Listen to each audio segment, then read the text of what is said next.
Ji-won pressed her face against the small window of the research ship. The stars looked different now. 3 months ago, humans thought they were alone in the universe.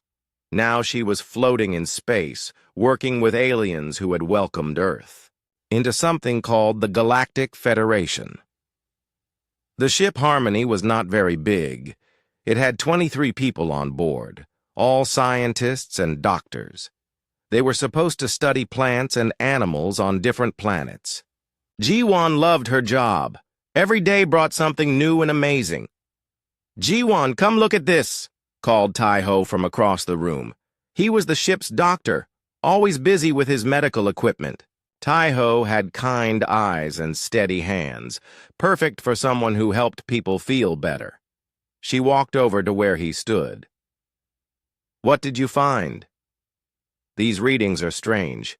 The computer says there are no animals on this planet, but I'm getting life signs." Before Ji-won could answer, the ship's speakers crackled to life. Nari's voice came through clearly. She was their communications expert, the person who talked to other ships and planets. "Captain Hyunwoo, we're getting a distress signal. It's not in any Earth language." Captain Hyunwoo was a calm man who never seemed worried about anything. He had been a ship captain for 15 years before aliens made contact with Earth. Now he was the first human captain to fly between stars. "Put it on the main screen," Hyunwoo said. The whole crew gathered in the main room. On the big screen, they could see strange symbols and hear sounds that didn't sound like any human voice. The alien language was musical, but sad. "Can you understand it, Nari?" Hyunwoo asked. Nari's fingers moved quickly over her keyboard. The Federation had given all human ships special computers that could translate alien languages. It took a few minutes, but then words appeared on the screen. "Help us! We are dying! Our ship is damaged! Please help us!" Ji-won felt her heart beat faster. This would be the first time their crew met aliens in person. All their previous contact had been through video calls with Federation officials. "Where are they?" Hyunwoo asked. 2 hours away at full speed," Nari replied. "The signal is coming from a ship near the 4th planet." Hyunwoo looked at his crew. Ji-won could see he was thinking hard. Space was dangerous and they were very far from Earth, but someone needed help. "We're going to help them," he decided. "Tai-ho, get your medical kit ready. Ji-won, bring your biological scanners. We don't know what kind of aliens these are." The next 2 hours felt very long. Ji-won checked her equipment 3 times.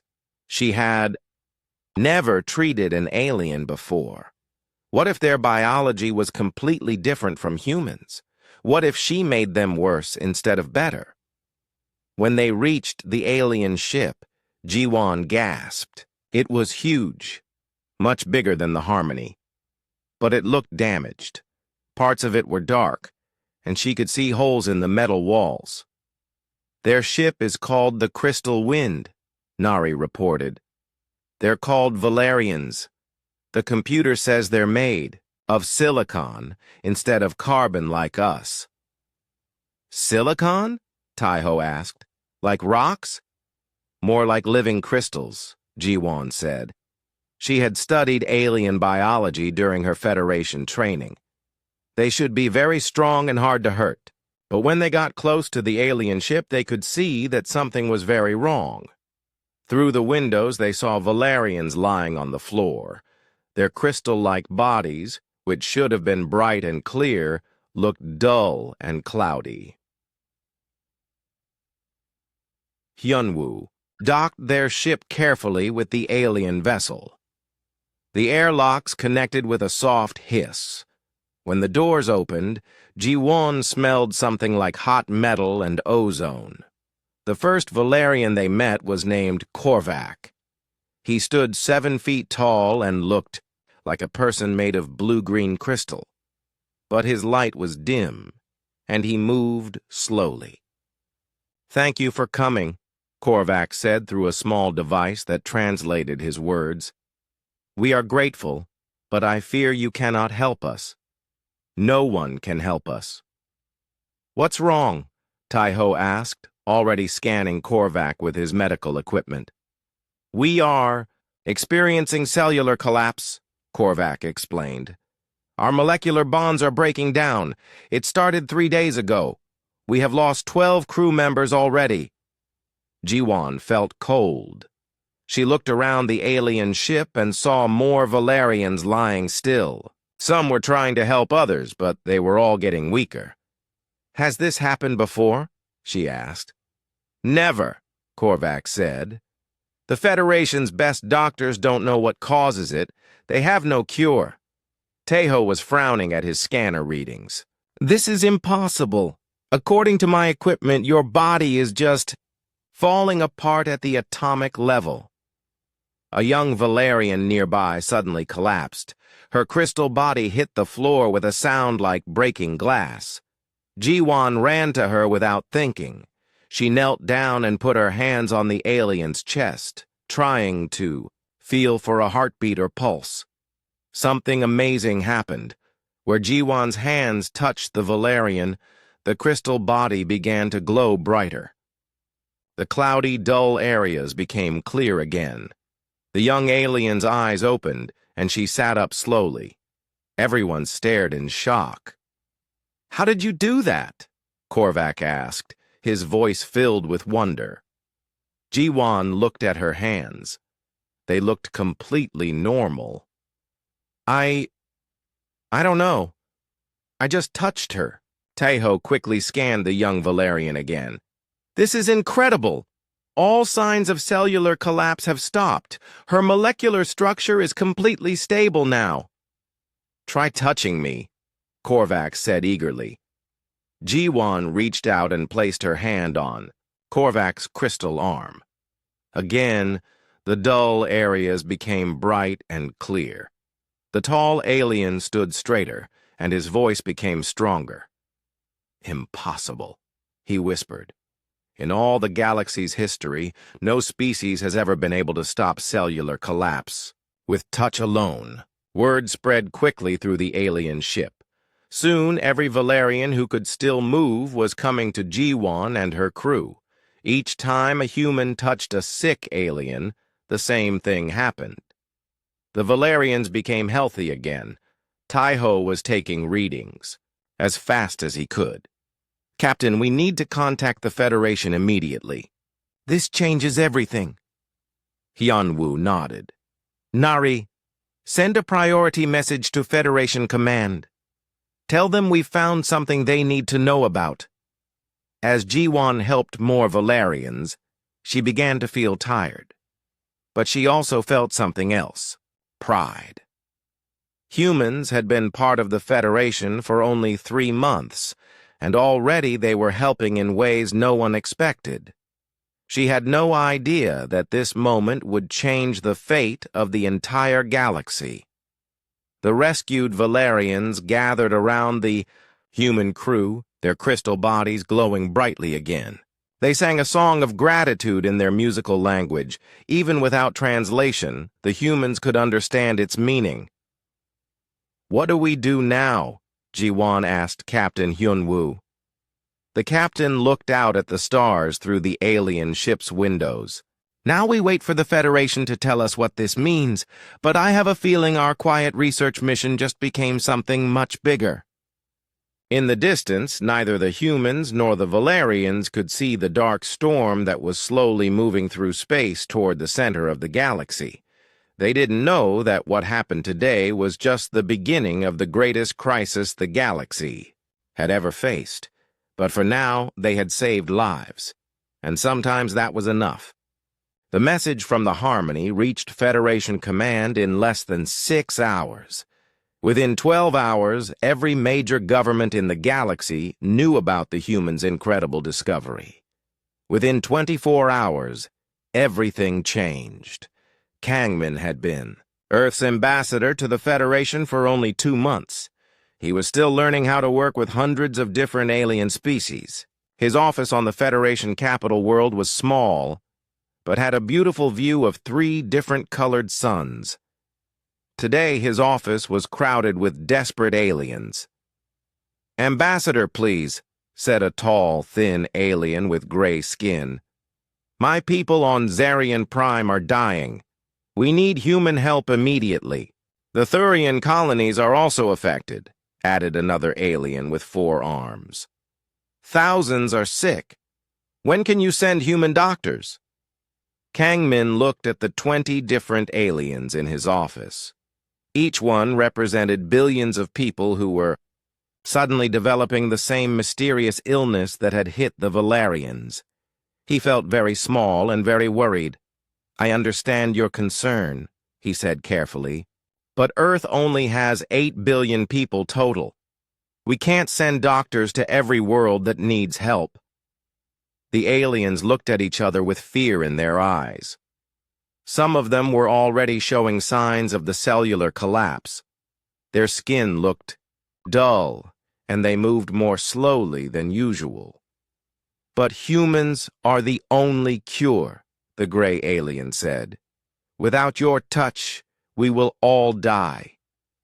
Dr. Minji was on the other side of the galaxy, working in the Federation's main medical research center. She was one of the first human scientists to join the Federation's medical team. For weeks, she had been studying the strange readings from the Valerian incident.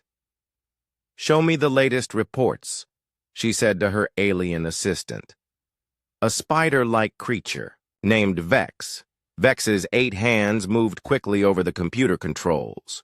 73 species now show signs of cellular collapse. The pattern is always the same. Molecular bonds break down, bodies become weak, and death follows within days. Minji studied the data on her screen. The numbers were frightening. "How many planets are affected?" "Over 400 worlds. The collapse is spreading faster each day. And humans can really cure it just by touching the patients?" "Every test confirms it. Human touch stops the cellular breakdown immediately. We don't understand how or why." Minji felt the weight of responsibility on her shoulders. She had become a doctor to help people, but she never imagined she would need to help save entire species. On board the Harmony, Dr. Sunhee was working day and night to understand what made humans special. She was the ship's quantum physicist, an expert in the tiny building blocks that made up everything in the universe. "Tai-Ho, look at this," she called from her laboratory. Tai-Ho came over, still tired from treating more sick aliens. 3 more ships had arrived asking for help, and the human crew was exhausted. "What did you find?" he asked. Sunhee pointed to her computer screen. "I've been scanning human DNA and comparing it to alien genetic structures. Look at this pattern." On the screen, Tai-Ho could see a complex spiral pattern that looked like a twisted rope made of light. "This quantum resonance pattern appears in all human DNA," Sunhee explained. "But I've never seen anything like it in any alien species." "What does it do?" "I think it somehow stabilizes matter at the subatomic level. It's like humans have a natural force field that keeps atoms and molecules from falling apart." Tai-Ho stared at the screen. "Are you saying we're naturally protected from this cellular collapse?" "Not just protected. I think we actively fight against it. When a human touches someone with cellular collapse, our quantum field spreads to them and fixes their molecular structure." "But why do humans have this, and aliens don't?" Sunhee shook her head. "I don't know yet, but I'm going to find out." The crisis was getting worse every day. Captain Hyunwoo received reports that entire star systems were going dark as their populations became too sick to maintain their technology. "Captain," Nari said from her communications station, "I'm getting emergency signals from 15 different planets. They're all asking for human medical teams." Hyunwoo looked at his small crew. They had saved the Valerians, but now millions of aliens needed help. How many human ships are available? Earth is sending everything they can, Nari replied. But we only have 47 ships that can travel between stars. Each ship has at most 30 people. The math was simple and terrible. Less than 1,500 humans were available to help trillions of aliens across the galaxy. Sir, Jiwan said quietly, I've been thinking, what if this isn't an accident? What do you mean? The cellular collapse started right after we joined the Federation. What if something about humans entering the galaxy caused this? Hyun-woo felt a chill. You think we're responsible? I don't know. But the timing seems strange. Meanwhile, on the Federation capital world, panic was spreading. Dr. Minji watched as alien doctors and scientists tried desperately to understand the collapse. Some of the galaxy's smartest minds were working on the problem, but none of them could find an answer. Dr. Minji, called Professor Zenth, a wise old alien who looked like a walking tree. We've discovered something troubling. What is it? The cellular collapse appears to be connected to increased dark matter activity in our galaxy. Dark matter storms are becoming stronger and more frequent. Minji didn't understand. What does dark matter have to do with cellular collapse? We're not sure yet, but our instruments show that the collapse always happens in areas where dark matter is most active, and humans somehow protect against dark matter? It seems that way, but we've never encountered a species with this ability before. Back on Earth, emergency meetings were happening in every major government building. World leaders who used to worry about their own countries now had to think about saving entire alien civilizations. We can't send all our doctors to space, argued one leader. What if something happens to Earth while they're gone? But millions of aliens are dying, replied another. We can't just ignore them. We're only 8 billion people. The Federation has trillions of members. We can't save them all. The debates continued for hours, while in space, more alien ships sent desperate messages asking for human help. Kang Min was working 18 hours a day, trying to coordinate rescue missions. His small team of human diplomats was completely overwhelmed. Ambassador, his assistant said, the Nexari government says their children are dying faster than adults.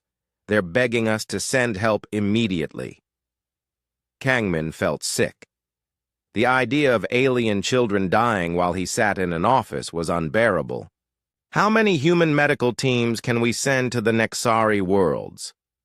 3 ships, 90 people total. But the Nexari have 47 planets with millions of children on each one. The numbers never worked. No matter how they calculated it, there weren't enough humans to save everyone. Dr. Sun-hee made another discovery that night. While studying cosmic radiation patterns around Earth, she found something amazing. Earth's location in the galaxy is very unusual, she told Captain Hyun-woo over the communication system. Our planet has been exposed to a unique type of cosmic radiation for millions of years. What kind of radiation? The kind that would cause exactly the genetic changes we see in human DNA. It's like Earth was perfectly positioned to create beings who could resist cellular collapse. Are you saying this was planned somehow? I don't know about planned, but it's too much of a coincidence. Humans evolved exactly the right defense against a problem that no one knew existed. As the days passed, the crisis grew worse. Entire alien civilizations were starting to collapse. The Federation government was struggling to maintain order as panic spread from world to world, but the humans kept working. Every day, human doctors and scientists traveled to new planets, touching sick aliens and bringing them back to health. They were exhausted and scared, but they didn't stop. Jiwon stood on the bridge of the Harmony, looking out at a planet where millions of aliens lived. Half of them were already sick. Her team could save maybe a few thousand before they became too tired to continue. "It's not enough," she whispered to herself. "No," Captain Hyunwoo said, standing beside her. "But it's what we can do. And sometimes that has to be enough." Neither of them knew that far across the galaxy, something dark and terrible was moving toward the center of all civilization. The cellular collapse was just the beginning of a crisis that would test humanity in ways they couldn't imagine. But for now, they had work to do, and humans had never been the kind of species to give up. When people needed help, Captain Do-hyun looked out at the fleet of ships following behind his vessel. 2 weeks ago, these had been normal human cargo ships carrying supplies between Earth's colonies. Now they were flying hospitals, racing across the galaxy to save alien lives. His ship, the New Soul, had been converted so quickly that the paint was still wet in some places. The cargo holds now contained hundreds of medical beds where aliens could be treated. Human doctors and nurses worked around the clock, moving from patient to patient, their healing touch bringing the dying back to life. "Captain," his communications officer called out, "we're getting another distress signal. The Andari system. They say half their population is already gone." Do-hyun closed his eyes for a moment. They had just finished helping the Callan worlds, where they managed to save about 60,000 aliens. But millions more had died while they were traveling between planets. "How long to reach Andari?" he asked. 18 hours at maximum speed. 18 hours. In that time, thousands more aliens would die from cellular collapse. The mathematics of death had become Do-hyun's constant companion. "Set course for Andari," he ordered. There was no other choice. On the planet Nexus 7, Dr. Yoonji was working in what used to be a school. The bright, colorful building was designed for young Nexari children who looked like small, furry bears with big, curious eyes. Now it had become a place of sadness. The children were dying faster than the adults. Dr. Sunhee's research suggested that younger beings had less stable molecular structures, making them more vulnerable to cellular collapse. Yoonji had been working for 3 days straight, moving from child to child, using her touch to heal them. "Doctor," said Kelrin, one of the adult Nexari who was helping coordinate the rescue efforts, "we have prepared another building. There are 500 children inside who need your help." Yoonji felt dizzy from exhaustion. She had already treated nearly 2,000 young Nexari, and her body was reaching its limits. But when she looked at Kelrin's worried face, she knew she couldn't stop. "I'll be there in a few minutes," she said, then sat down heavily on a small chair meant for children. A young Nexari approached her. His name was Pippin, and he was about 7 years old in human terms. He had been one of the first children she had healed. "Are you okay, Dr. Yoonji?" Pippin asked in his sweet, high voice. "I'm just tired, little one. My mama says you're saving all of us. She says humans are like magic." Yoonji smiled sadly. "We're not magic, Pippin. We're just trying to help." "Will you save everyone?" The question hit Yoonji like a punch to the stomach. She knew the answer was no. They couldn't save everyone. They couldn't even save most of them.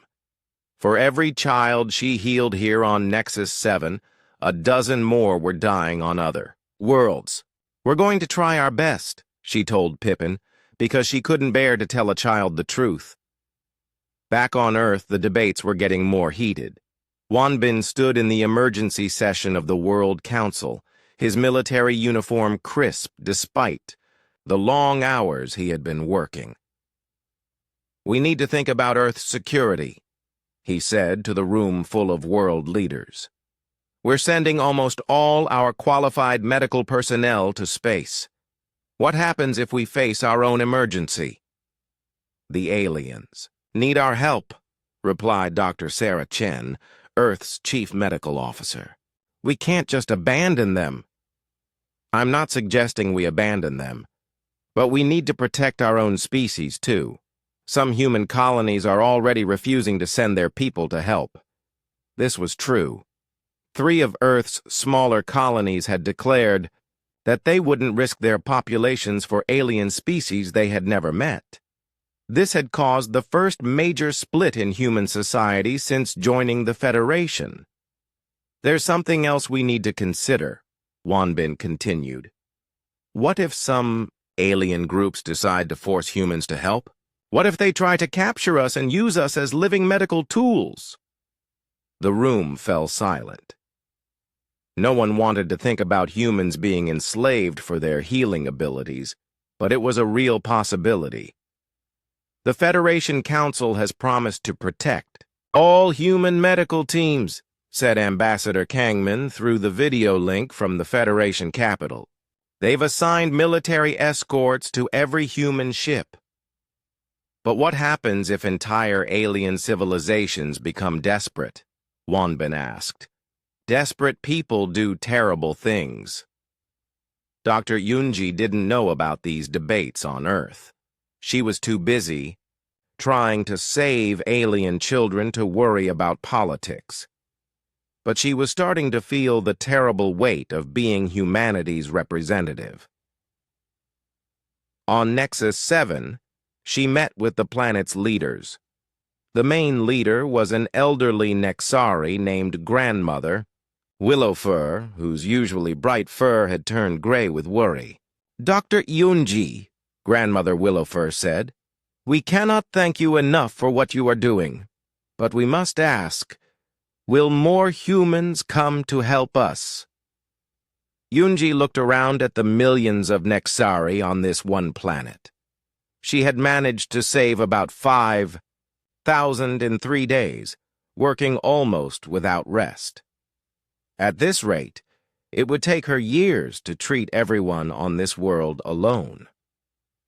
"We're sending as many people as we can," she said carefully. But will it be enough? The question hung in the air like a dark cloud. Yunji knew the answer, but she couldn't say it out loud. Meanwhile, Captain Do-yun's fleet had reached the Andari system. What they found there was even worse than they had expected. The Andari were an insect-like species that lived in huge underground cities. Entire cities had gone dark as their populations collapsed. "How many survivors?" Do-yun asked his survey team. "Maybe 2 million out of 50 million on this planet alone," came the reply. The collapse hit them fast. Do-yun felt sick. They were too late to save most of the Andari. All they could do was help the survivors and try to prevent more deaths. His medical teams worked desperately in the underground tunnels, but it felt like trying to stop a flood with a small cup. For every alien they saved, they found 10 more who had died while they were busy elsewhere. That night, Do-yun called a meeting with his ship captains. They were all exhausted, and he could see the strain in their faces. "I know this is hard," he said, "but we're making a difference. Every life we save matters."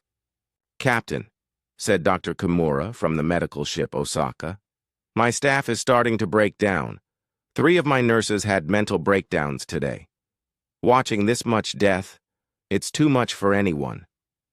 The other captains nodded. The psychological cost of the rescue missions was becoming as serious as the physical exhaustion. "What do you suggest?" Do-hyun asked. "We need rest periods and counseling. Our people are heroes, but they're still human."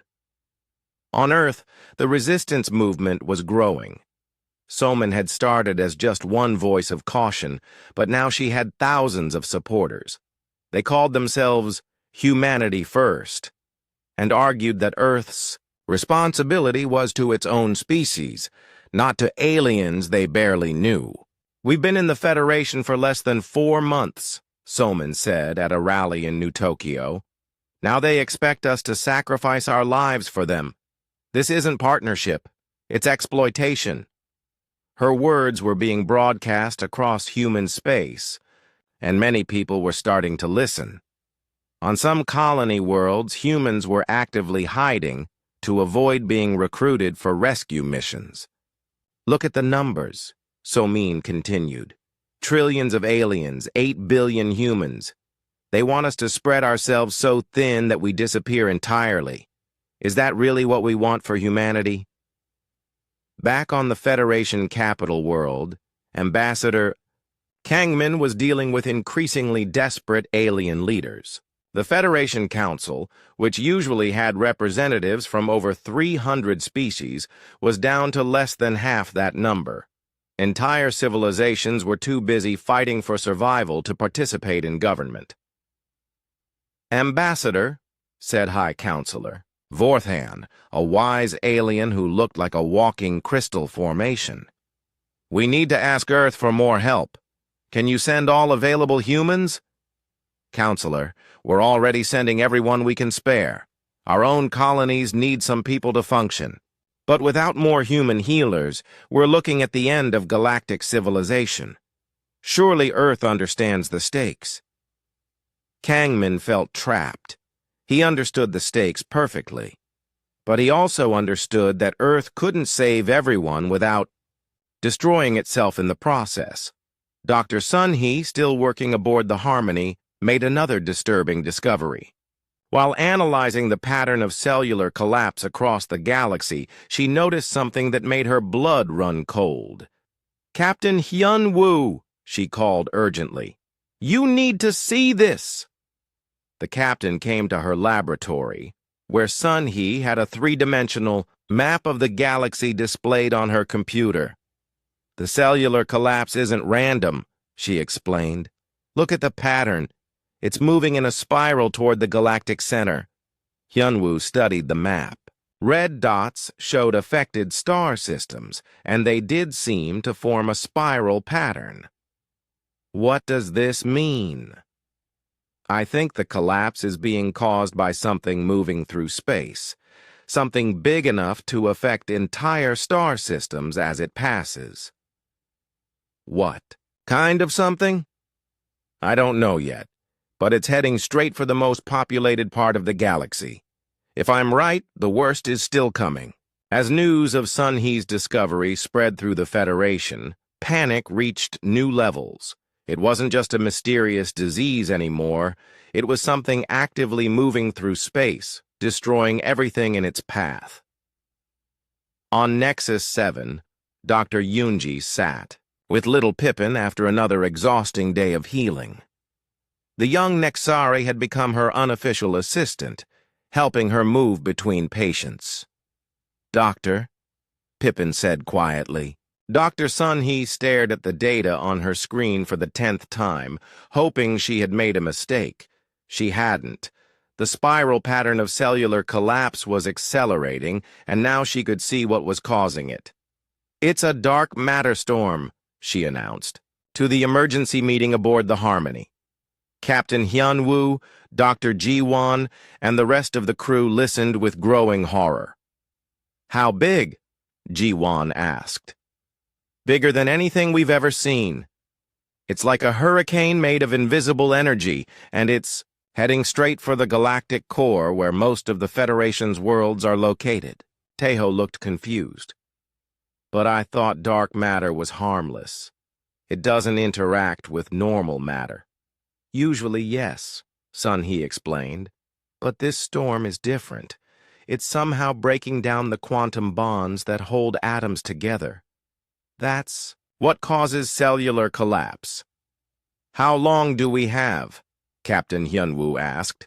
Sun-hee checked her calculations again. If it keeps moving at current speed, it will reach the Federation core worlds in 6 weeks.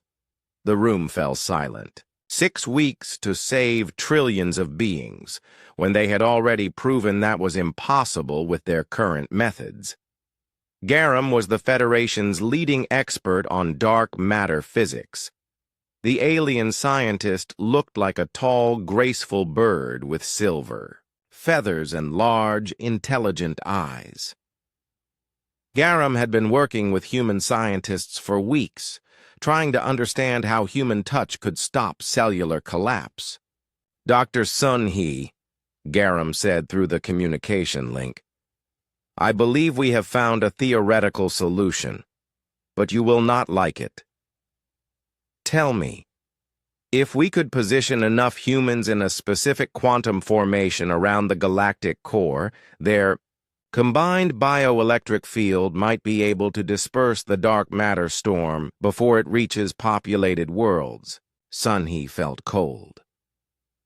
How many humans would that require? Our calculations suggest a minimum of 50,000 people, positioned at exact coordinates throughout the core region. And what would happen to those humans? Garum was quiet for a long moment.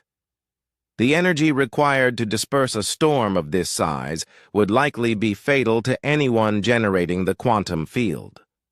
The word fatal hung in the air like a death sentence. Sun-hee realized what Garum was really saying. They could save the galaxy, but only if 50,000 humans sacrificed their lives to do it.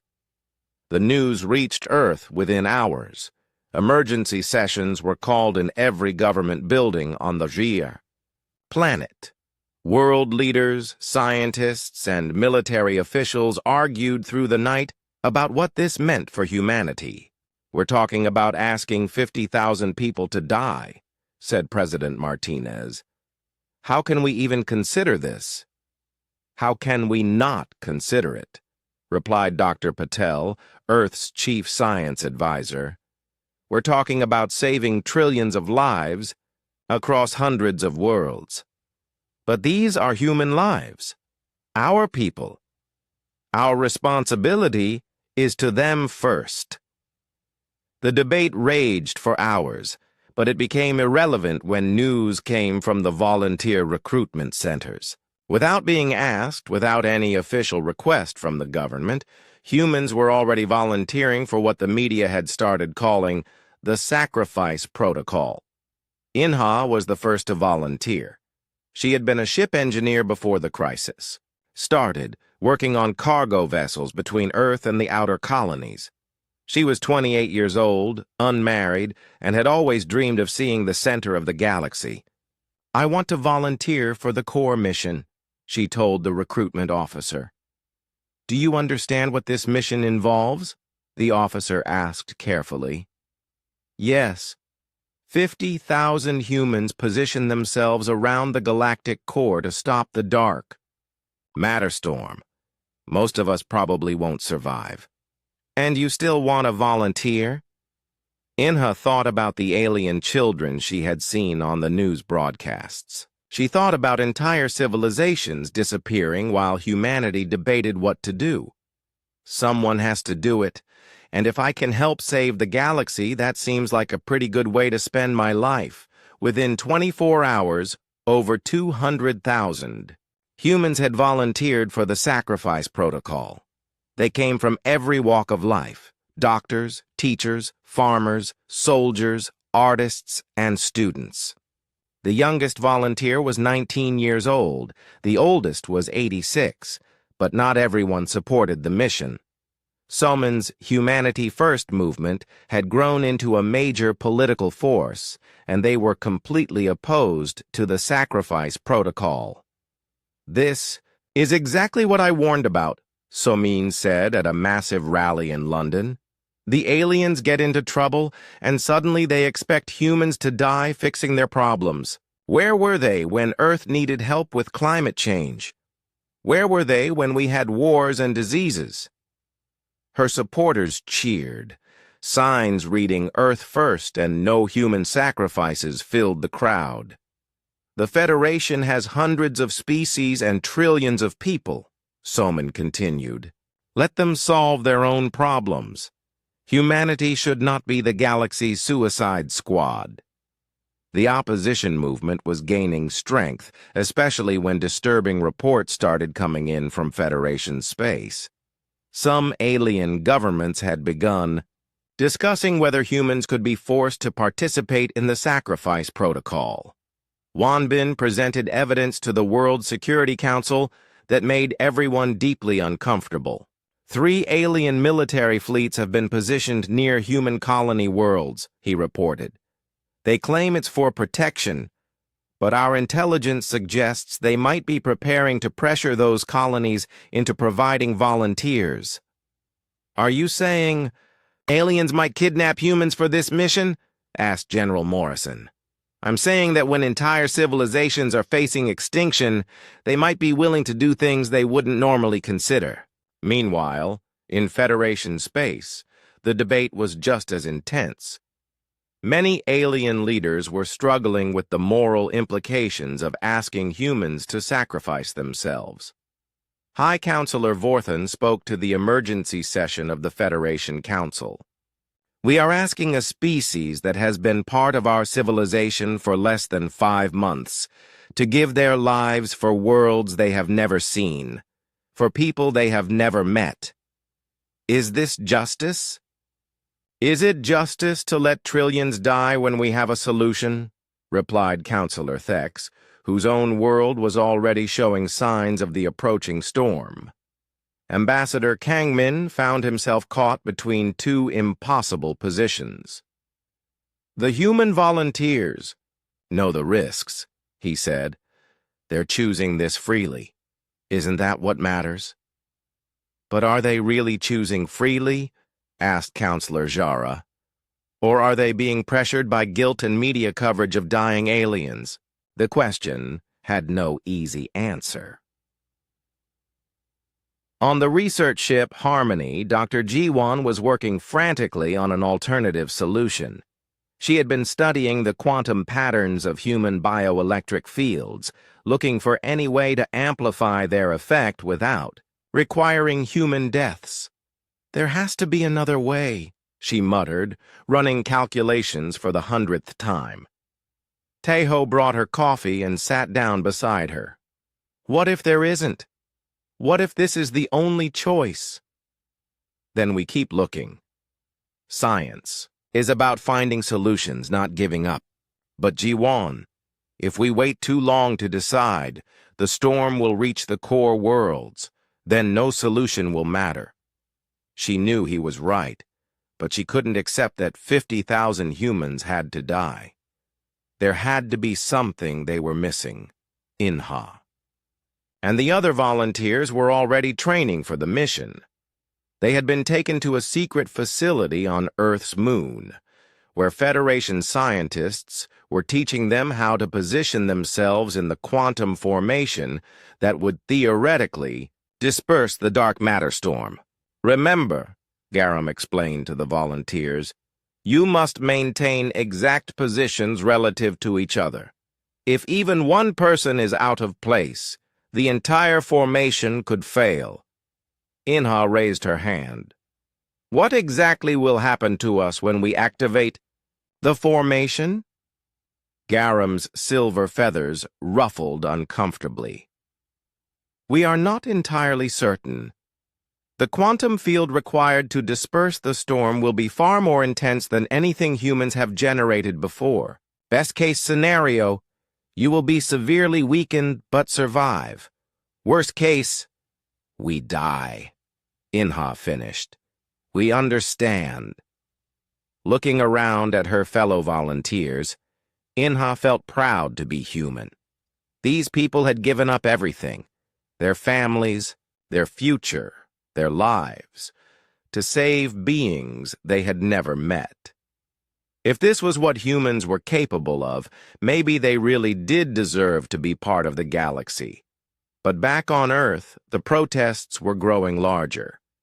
Saman's movement had evolved beyond simple opposition to the sacrifice protocol. They were now questioning whether humanity should remain in the Federation at all. "Look what Federation membership has cost us," Somin said at her largest rally yet. "Thousands of our best doctors and scientists are scattered across space, trying to solve alien problems. Now they want 50,000 more to die for them. When does it end?" The crowd roared its approval. Signs reading "Leave the Federation" and "Humanity for Humans" were everywhere. But in a quiet hospital on Nexus 7, Dr. Yunji was holding the hand of a young Nexari girl who was dying despite all her efforts. The cellular collapse was getting stronger as the dark matter storm approached, and even human touch was becoming less effective. "Will you stay with me?" the little girl whispered. "Of course," Yunji replied, squeezing the small furry hand as the child passed away peacefully. Yunji thought about all the debates happening far away. She thought about politics and protests and the sacrifice protocol. But none of that mattered compared to this moment, this child, this loss. When she finally stood up, Yunji made a decision. She opened her communication device and sent a message to the volunteer. Dr. Jiwon had not slept in 36 hours. Her eyes burned as she stared at the quantum field equations covering her laboratory wall. Somewhere in these numbers was the answer she desperately needed to find. The volunteer fleet was already moving toward the galactic core. 50,000 humans, including Inha and Dr. Yunji, were prepared to sacrifice their lives in just 48 hours. But Jiwon refused to accept that death was the only solution. "There has to be another way," she whispered for the 1,000th time. That's when she saw it, a tiny detail in the quantum resonance data that she had missed before. Human bioelectric. Fields didn't just stabilize matter, they could be amplified and transmitted through space itself. "Tai-ho!" she shouted, running to find the ship's doctor. "Get Captain Hyunwoo and Dr. Sunhee. I think I found something." Within minutes, the senior crew of the Harmony was gathered in Jiwon's laboratory. She was so excited she could barely speak clearly. "Look at this data from when we first helped the Valerians," she said, pointing to her screen. "The quantum stabilization effect didn't just happen where we touched them. It spread through their entire ship." "What does that mean?" Captain Hyunwoo asked. "It means human bioelectric fields can travel through space and matter. We've been thinking about this all wrong. We don't need humans to die at the galactic core.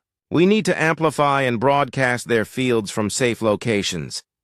Dr. Sunhee leaned forward, studying the equations. "You're suggesting we can transmit healing energy across space?" "Exactly. If we build quantum transmitters and position them correctly, a single human could protect entire star systems without being physically present." The room fell silent as everyone realized what this could mean. No human sacrifice. No death.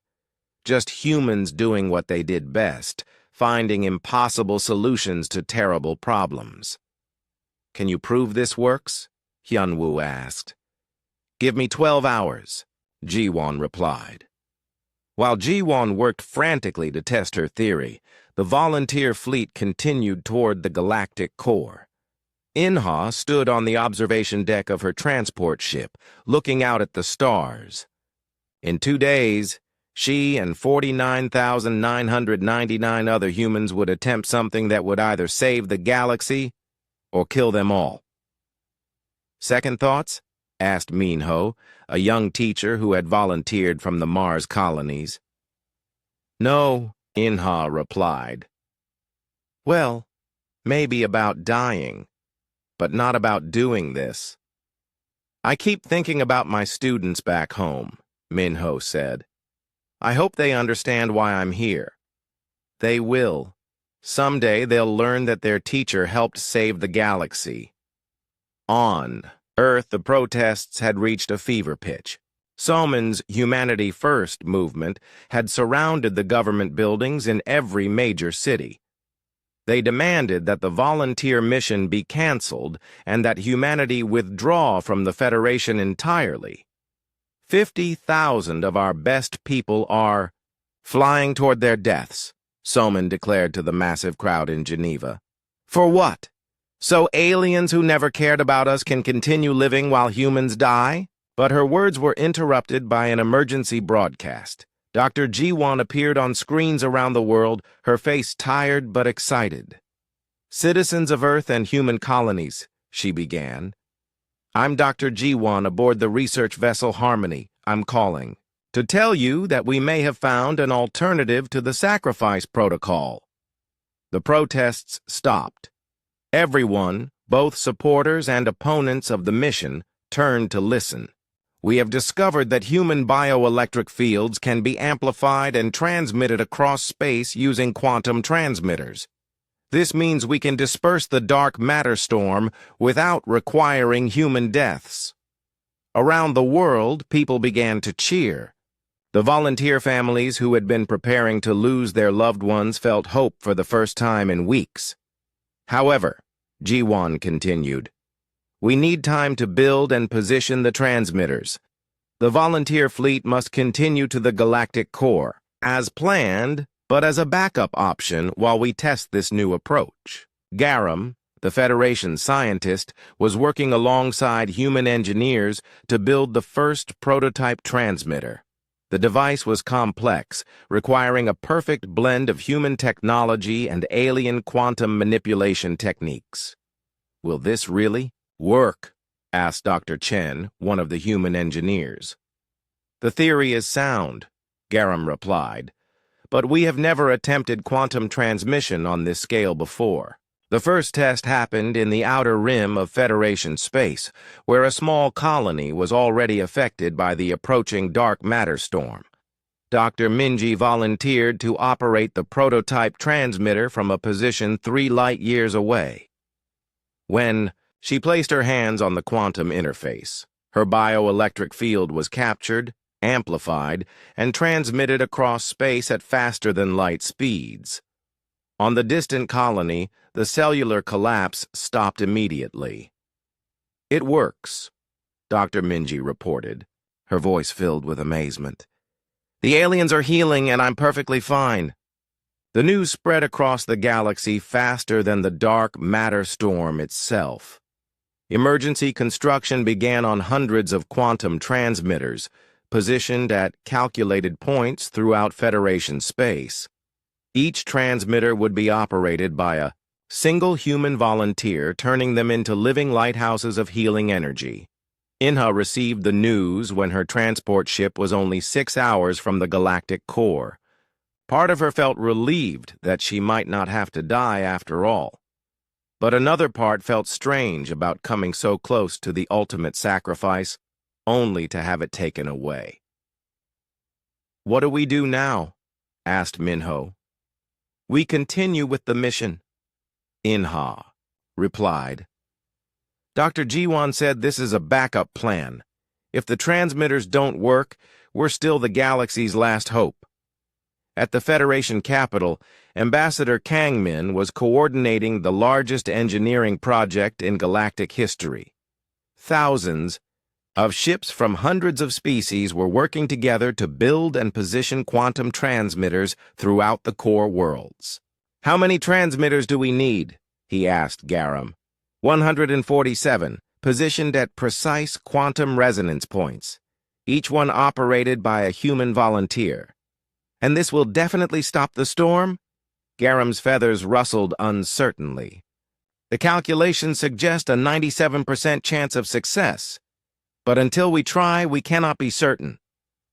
The dark matter storm was now visible to the naked eye from many core worlds. It looked like a vast, dark hurricane moving through space, consuming light and energy as it approached. Panic was spreading as aliens watched their doom approaching. But humans were already taking their positions at the quantum transmitters. Dr. Yunji had volunteered to operate one of the most critical transmitters, positioned directly in the storm's path. She stood before the gleaming device, her hands resting on the quantum interface. "Dr. Yunji," came Garam's voice through the communication system. "Are you ready?" "Ready," she replied, thinking of all the alien children she had tried to save. Over the past months, all transmitters, prepare for simultaneous activation. The storm will reach the outer core worlds in 30 minutes. Across the galaxy, 147 humans stood at their transmitters. They came from every background: doctors, teachers, engineers, farmers, artists. Each one had volunteered to become a living beacon of hope. Inha and the Sacrifice. Protocol volunteers watched from their ships as the transmitter network prepared to activate. They were close enough to see the dark matter storm now, a massive wall of invisible energy that was consuming everything in its path. "All transmitters report ready," Garam announced. "Beginning activation sequence in 10 seconds. Dr. Jiwan held, her breath aboard the Harmony. Her theory was about to be tested on the largest scale imaginable. If she was wrong, the galaxy would die. If she was right, humanity would become something unprecedented in galactic history. Activating in 3, 2, 1, now! Across the galaxy, 147 humans placed their hands on quantum transmitters and allowed their bioelectric fields to be captured and amplified. The energy was transmitted at impossible speeds, creating a network of stabilizing force that spread through space like ripples in a cosmic pond. The effect was visible from every core world. Waves of shimmering energy spread outward from each transmitter, creating a vast net of quantum stability. When these waves reached the dark matter storm, something beautiful happened. The storm didn't disappear. It transformed. The chaotic, destructive energy became organized and harmless. Instead of consuming matter, it began to strengthen it. The dark matter that had been destroying cellular bonds started reinforcing them instead. Dr. Yunji felt the energy flowing through her, but instead of draining her life force, it seemed to energize her. She was connected to every other human, operator, and through them to every living being in the galaxy. "It's working," she whispered in amazement. On the Federation capital world, aliens emerged from their shelters to see the dark matter storm passing overhead like a gentle aurora instead of a destructive hurricane. Children who had been dying from cellular collapse were suddenly healthy again. Entire worlds that had gone dark were coming back online. Inha watched from her ship as the storm passed by harmlessly. The Sacrifice Protocol volunteers cheered as they realized they wouldn't need to die after all. But more than that, they cheered because humanity had found a way to save everyone. Dr. Jiwan was crying as she watched the data streaming in from across the galaxy. Not only had her solution worked, but it had worked beyond their wildest hopes. The quantum transmitter network wasn't just stopping the immediate crisis.